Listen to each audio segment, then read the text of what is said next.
Ya, terima kasih. Ya, Horas.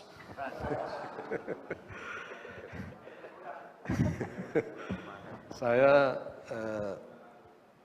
sangat sependapat dengan Kardinal tadi yang menyebutkan bahwa, dan saya merasakan itu juga, dokumen Abu Dhabi ini adalah sebuah undangan ya, buat kita semua. Undangan buat semua manusia di muka bumi ini. Pada mereka yang beriman, beragama maupun kepercayaan tertentu. Dan saya sebagai seorang pendeta, menerima undangan ini sangat tertohok. Karena undangan ini sungguh menguliti apa yang dilakoni oleh umat yang saya pimpin selama ini jauh gitu.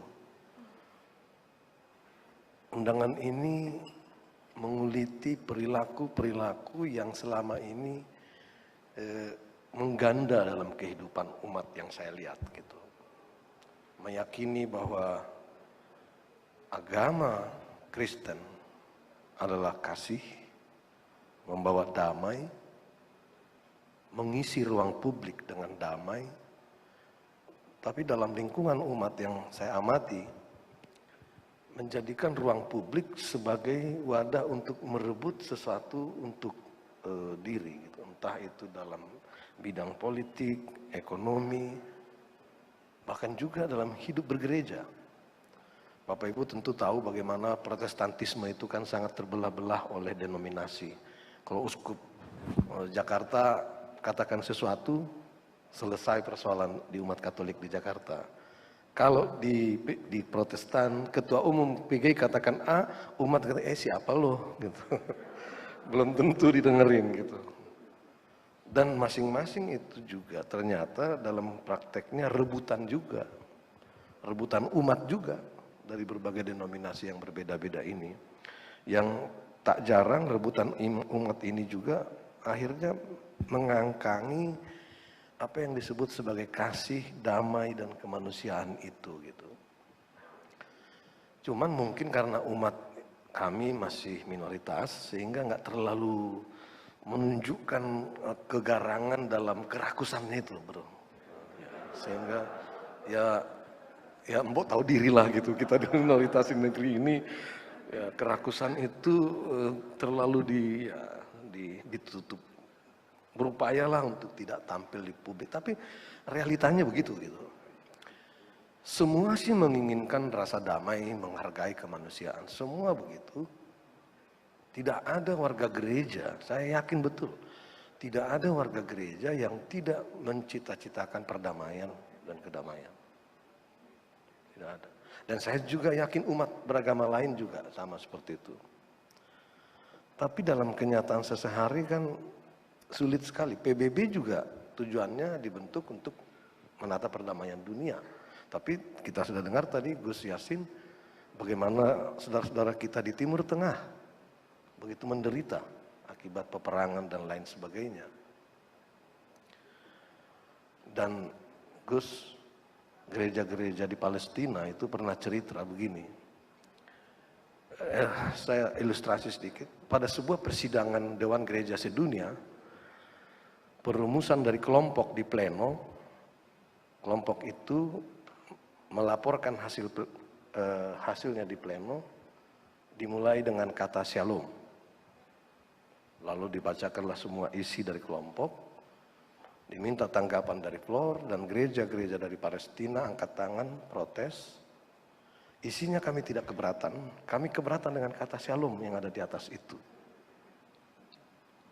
Rupanya dari pengalaman mereka selama kekerasan-kekerasan yang terjadi di Palestina, tentara-tentara Israel itu berangkat memerangi rakyat Palestina dengan teriakan shalom. Jadi buat mereka shalom itu menakutkan. Mereka trauma dengan kata shalom itu. Sejak itu Bapak Ibu, saya tidak pernah menggunakan kata shalom dalam percakapan-percakapan. Saya lebih suka horas, sampurasun, tabiah begitu. saya lebih suka di situ daripada itu, karena ya menghargai teman-teman di Palestina. Yang saya maksud dengan ini adalah semua kita menginginkan damai, tapi toh damai itu nggak muncul juga. Kasarnya begini, agama-agama itu jualannya kasih dan damai. Tapi ya nggak kunjung tiba. Pertanyaannya adalah kenapa gitu. Monsinyur almarhum Monsinyur Situmorang pernah katakan begini, kalau nggak salah di gedung ini beliau katakan, setiap orang punya kecenderungan untuk menggapai damai bagi dirinya, mengorbankan damai orang lain. Saya ingat betul kalimat beliau begitu. Kita punya kecenderungan seperti itu. Dan saya kira ini yang menyebabkan betapa sulitnya kita menggapai damai, kasih, dan kemanusiaan itu. Agama kita sebetulnya, mau Islam, Kristen, Yahudi, atau kepercayaan, damai, kasih, dan kemanusiaan itu selalu. Dan itu yang saya katakan tadi, saya tertohok dengan undangan dari dokumen Abu Dhabi ini. Undangan ini mengajak kita untuk menghidupi substansi dari agama kita masing-masing itu. Dan tidak terjebak pada simbol-simbol agama, karena pengedepanan simbol-simbol agama itu ternyata yang saya amati akan menjadikan ruang publik kita riuh dengan rebutan. Itu satu kemungkinan. Tetapi yang tidak juga tertutup kemungkinan adalah kelompok-kelompok kepentingan, entah politik, entah ekonomi, menggunakan agama ini juga sebagai jualan dalam rangka mencari kepentingan-kepentingan ekonomi, politik, atau yang lain-lain. Nah, dalam kerangka itulah saya singkat saja, saya mengusulkan dua hal untuk kita ke depan sebagai respons kita atas undangan dokumen Abu Dhabi ini. Yang pertama, para pemimpin agama, maukah kita sekarang bersama-sama kerjasama untuk mendidik umat kita masing-masing beragama secara cerdas, menukik pada substansi dari agama dan kepercayaan kita masing-masing. Dan mulai mengajak umat untuk tidak terjebak pada formalisme agama, dogmatisme agama, yang bisa menjadikan kita satu sama lain berseteru. Tapi ketika kita mengajak umat menghidupi substansi agama itu, agama apapun, kepercayaan apapun, saya yakin dan percaya kemanusiaan, kasih, damai itu akan mengedepan dalam kehidupan kita. Itu menurut saya respons yang harus kita kerjakan terhadap undangan dokumen Abu Dhabi ini.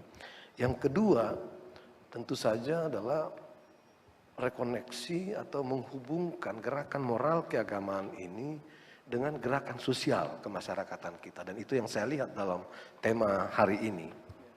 Dialog-dialog interfaith di Indonesia udah puluhan tahun. Tapi selain elitis sifatnya, dialog-dialog kita nggak nyambung juga dengan karya-karya sosial. Kita hampir tiap minggu bertemu, Gus. Kita hampir tiap minggu, ini Prof juga begitu. Hampir tiap minggu kita ketemu, duduk bersama. Tapi barangkali sudah waktunya atas meresponi undangan Abu Dhabi ini, kita menghubungkan dialog-dialog kita dengan realitas sosial kita untuk dalam bentuk karya.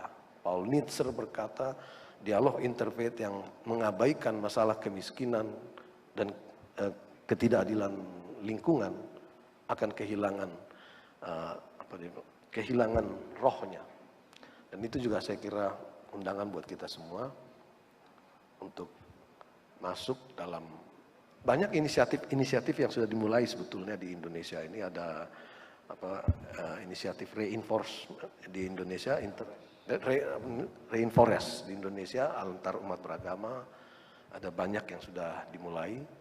Dan saya kira ini yang harus kita teruskan, apalagi dengan perguruan tinggi seperti Atmajaya punya SDM yang bisa, dan perguruan tinggi yang lain, ada IAIN, yang kita bisa bersama-sama dengan pemimpin-pemimpin agama menghubungkan seluruh gerakan moral keagamaan ini dalam gerakan sosial untuk karya. Saya kira itu Mbak yang bisa saya sampaikan, dan terima kasih.